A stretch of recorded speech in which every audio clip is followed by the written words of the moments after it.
So now that AP testing is done, what's next for you? That's a good question. I mean, I've spent the last 4 years of my life working for this very moment. There is a spot in my mind where all my AP information was, and now it's useless. It feels like my life is complete, but it also feels like there's something missing. What's missing? Well, I think I know what's missing.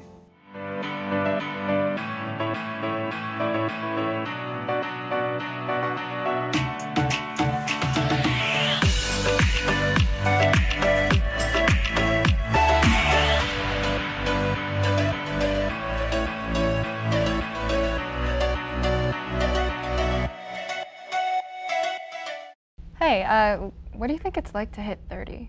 But we already have. What? It's show 30. Wow. Feeling old yet? I'm Simone. And I'm Willoughby. Welcome to Show 30. Are you a fan of acronyms? IKISA. That's short for I Know I Sure Am. SCAC, SCHC, and SSC/SSLT want you to apply to help lead the direction of the school. Applications are now available on the ASB website. SCAC and SCHC applications are due May 24th at 3:15 in the ASB office, and SSC/SSLT applications are due May 12th at 3:15 in the ASB office as well. The latest issue on the congressional table has been a key factor in the Republican campaign rhetoric. Where does the Affordable Care Act stand now? Simone has the details. On Thursday, May 4th, the House of Representatives approved legislation that would repeal and replace parts of the Affordable Care Act with a tight vote of 217 to 213. The Affordable Care Act has two sort of main components to it. The first is that healthcare companies cannot deny anybody any coverage based on their pre-existing conditions. And then the other one is that every American is required to carry health insurance. That can be through your employer, and if not through your employer, then you have to buy it individually. The new bill, called the American Health Care Act, would roll back state-by-state expansions of Medicaid, which covered millions of low-income Americans. And in place of government-subsidized insurance policies offered exclusively on the Affordable Care Act's marketplaces, the bill would offer tax credits of $2,000 to $4,000 a year, depending on age. Senate Democrats and moderate Republicans worry that the bill in its current form is too extreme, which was the main issue of those who voted against it in the House. Colleagues who have the mantle of being a moderate, you vote for this bill, you have walked the plank from moderate to radical. However, the pressure to pass the bill is on. A lot of Republicans ran in 2016 saying that they were going to repeal and replace Obamacare. So if they don't do it, then their seats might be in jeopardy in 2018 when the entire House is up for re-election.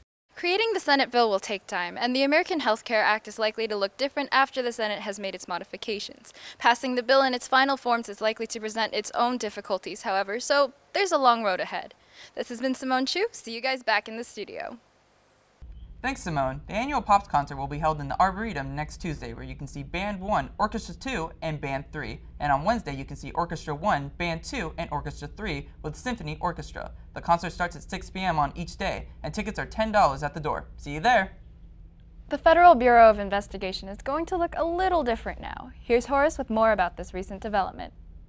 My mixtape isn't the only thing that's fire. Now former FBI Director James Comey definitely felt the heat this past Tuesday. Though the reasons were not publicly announced specifically, FBI Director of 3 years James Comey was fired by President Trump.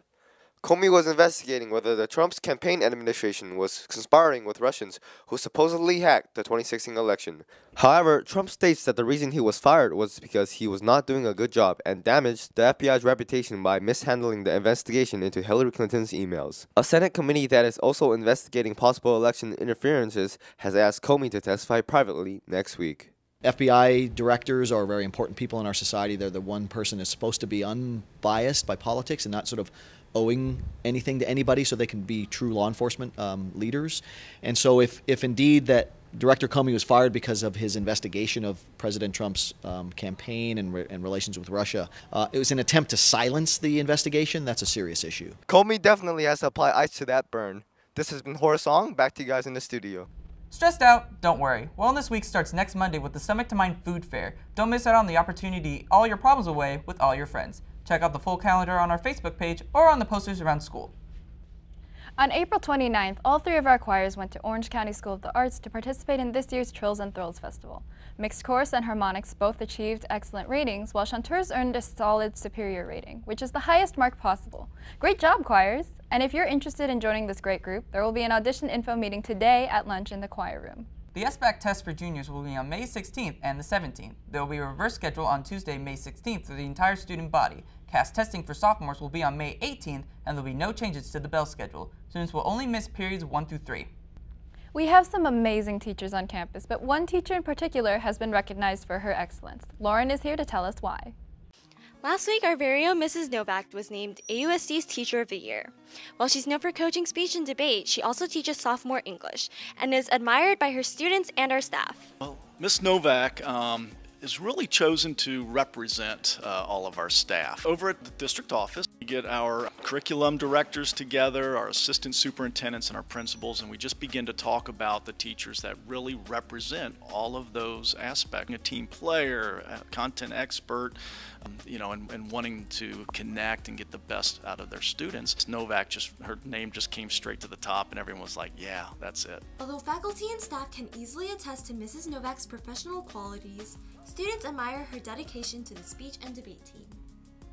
I love Ms. Novak because she's so giving and she builds relationships so well. She takes time out of her own schedule and takes time out of her own life to provide for the team, and she's so dedicated to her team, and she just she loves the team, she loves you, and you could feel that love. It's amazing. I think the best part about my job is definitely the students. They are the most amazing part of the day. You come into school and every day is different.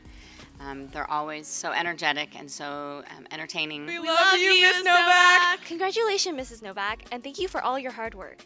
This has been Lauren. Back to you guys in the studio.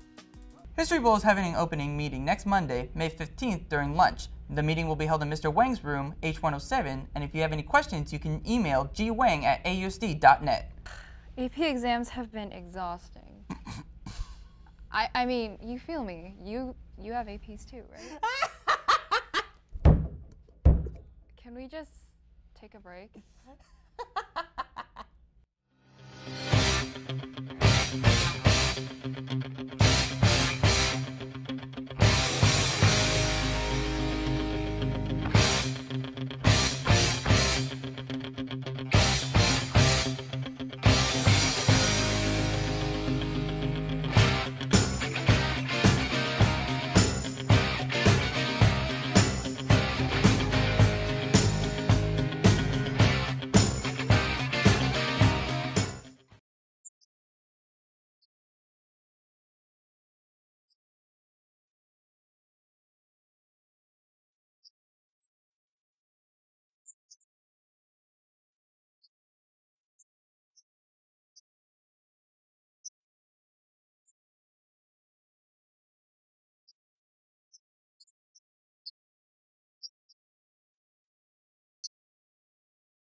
This week, we hear from our next ASB president, Daisy Lau, and our new Board of Education member, Lee Chavez. Trevor has a scoop. Last week, we covered Board of Education member Fenton Ng and ASB Vice President Jefferson Yin. Now, let's meet with their associates, Lee Chavez and Daisy Lau. Both the positions and the responsibilities of ASB are vastly different than those of being a member of the Board of Education. Both Lee Chavez and Daisy Lau had similar goals of helping their constituents and instituting change. Next year, I hope to bring ASB together as an even stronger family and to show our school spirit and show the students how much we care about them and how much our events mean to us and to them. A lasting impression that I want to leave on Arcadia High School and its students is I want them to realize how important Arcadia High School has meant to me these past 4 years on ASB, and I also want them to feel like they've really fit in and found their place here. What I'd really like to do is focus on the health of the entire person. And so that means really thinking about people not just in terms of their academic success, but their health overall and the balance that we have in our district and making sure that kids are progressing and feeling successful and making and achieving, but doing that within the context of looking at the person as a whole. And then the last thing I want to say is, boy, you know you've made it when you get on APN. Congratulations for all newly elected officials. This has been Trevor Abe. Back to you guys in the studio. Thanks, Trevor. Attention all freshmen. Link Crew is hosting a freshman-only ice cream social event on May 19th at the Rally Court from 3:15 to 4:30 p.m. Be sure to bring your ID card and lots of friends. Ooh. Wait, this has to be a mistake. What? That's you're anchoring sports. That can't be right.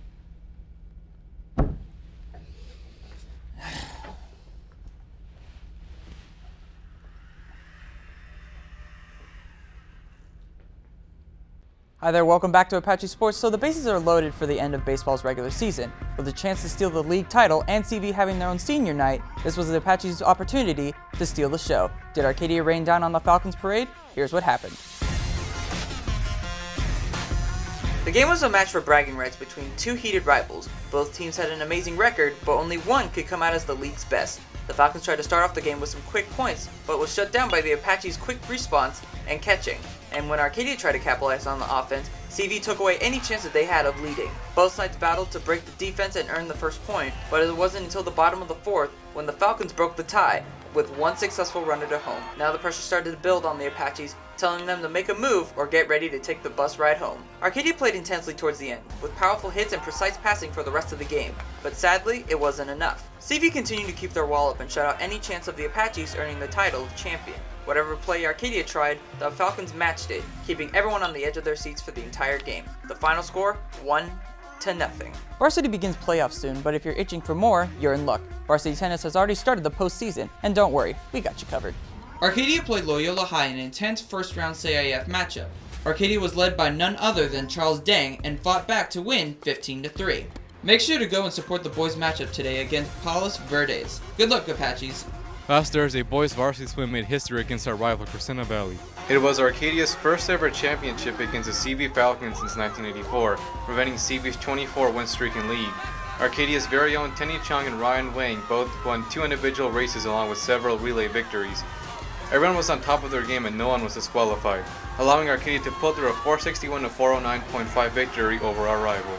We were in a really good position last year to win, but our teamwork and coordination were not quite fully developed. Our teamwork wasn't there. We had a lot of disqualifications and missed races, but I think with time, this team can really grow. Our CIF meet is this Friday. Top 2 make it to state, so we have a really good shot this year. Try to come out and support Friday and Saturday at Riverside. Last Friday was the league final for track, and they dominated the competition. The league final is an individual competition to decide who gets to go to CIF. Our track team already won league when we defeated CV, and a lot of our athletes will advance to CIF. On Friday, I did the 4x1 relay, the 400 meters, the 200 meters, and the 4x4 relays.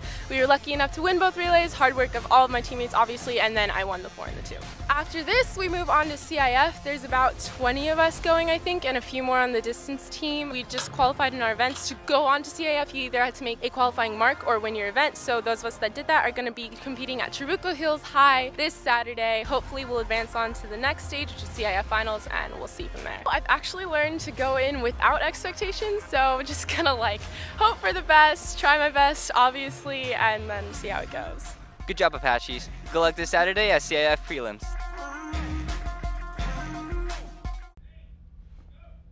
Well, that's it for this week. I'm so glad it's the weekend. I think we could all use a breather. And while you're still here, make sure to follow all of our social media down below. This has been Simone. And this has been Willoughby. And congrats on making it through AP season, Apaches. It's not bad.